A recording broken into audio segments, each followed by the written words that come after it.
কোনো এক শান্ত নিরিবিলি গ্রামে পাহাড়ের ওপরে একজন বয়স্ক মানুষ তার স্ত্রীকে নিয়ে বসবাস করতেন। তাদের নাম ছিল সখরিয় এবং ইলিসাবেথ।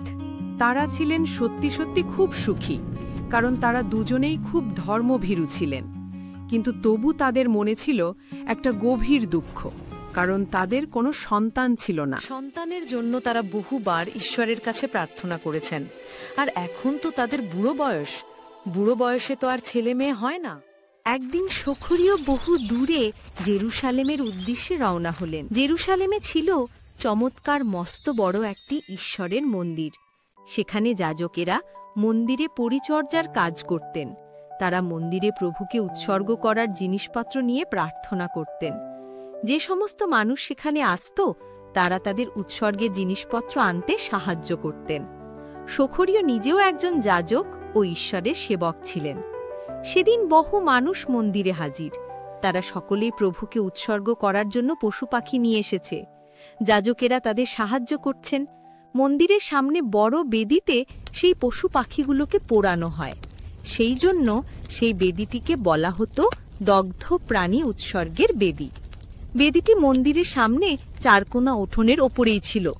কিন্তু এছাড়াও আরও একটি বেদি ছিল। সেটি ছিল ছোট, আর তার নাম ছিল সুগন্ধি ধূপ উৎসর্গের বেদি।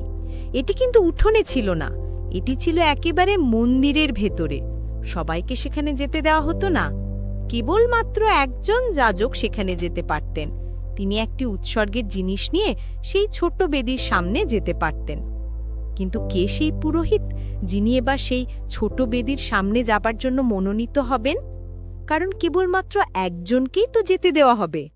অতএব তারা এর জন্য লটারি করে কোন পুরোহিতের পালা তা ঠিক করতে লাগলেন। সেটাই ঠিক, সকলেরই পালা আসবে। কিন্তু কি আশ্চর্য, এবারে লটারিতে সখরিয়র নাম উঠল, অর্থাৎ তারই পালা। তিনি কি খুশি না হলেন! এরপর সখরিয় খুব ভক্তিভরে মন্দিরে প্রবেশ করলেন। সকলেই তাকে মন্দিরে ঢুকতে দেখলেন। মন্দিরের সেই ঘরে সব কিছুই ঝকমকে সোনার তৈরি।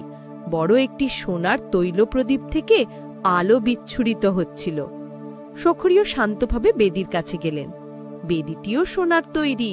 না, সখরিয় কিন্তু কোনো মেষ শাবক বা সেরকম কিছু নিয়ে ঈশ্বরকে উৎসর্গ করছিলেন না। তিনি অন্য কোনো বস্তু উৎসর্গ করার জন্য এনেছেন।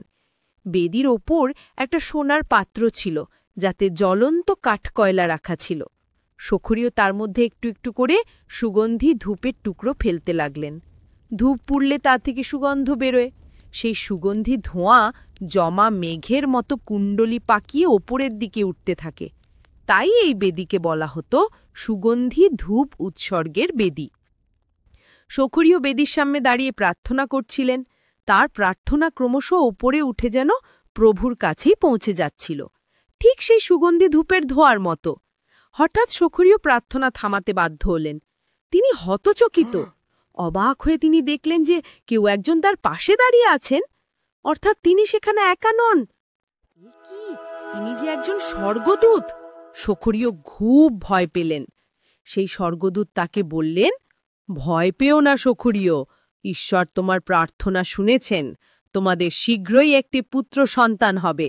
তার নাম হবে যোহন। তিনি হবেন ঈশ্বরের একজন সেবক। আর জানো তিনি কি কাজ করবেন? তিনি সকলকে প্রভু যিশুর আগমনের খবর দেবেন। এর ফলে অনেক লোক প্রভুর অনুগামী হবে। কি দারুণ শুভ সংবাদ! সখরিয়র তো খুব খুশি হওয়ার কথা, কিন্তু না, সখরিয় যেন খুব খুশি হতে পারলেন না।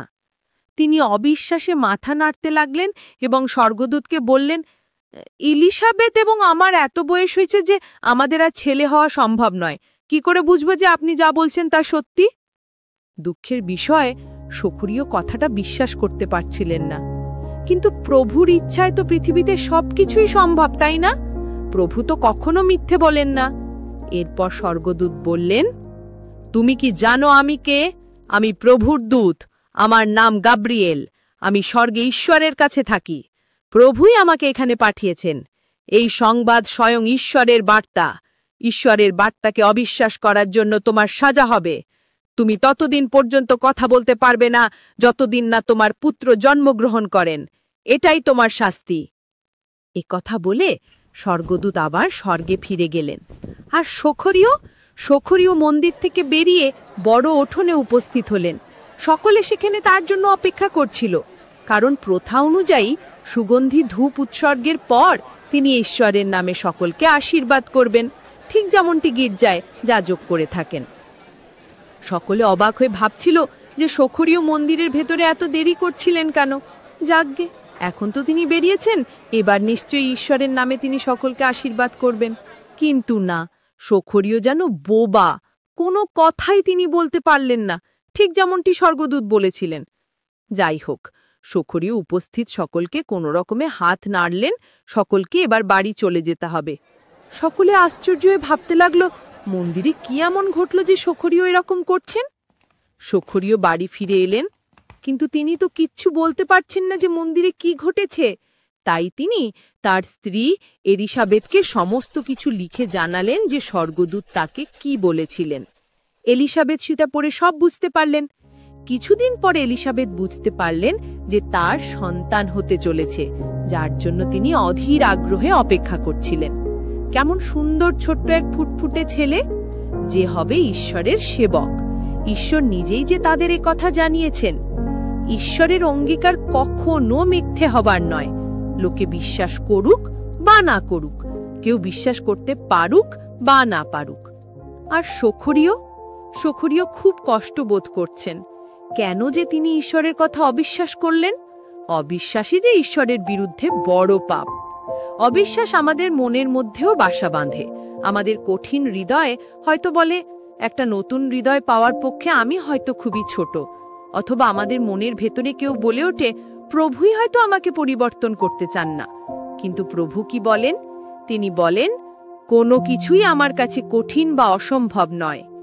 ঈশ্বরই আমাদের মধ্যে থেকে অবিশ্বাস দূর করতে পারেন এবং আমাদের দান করতে পারেন তার প্রতি গভীর বিশ্বাস। তোমরা কি এর জন্য তার কাছে প্রার্থনা করছো?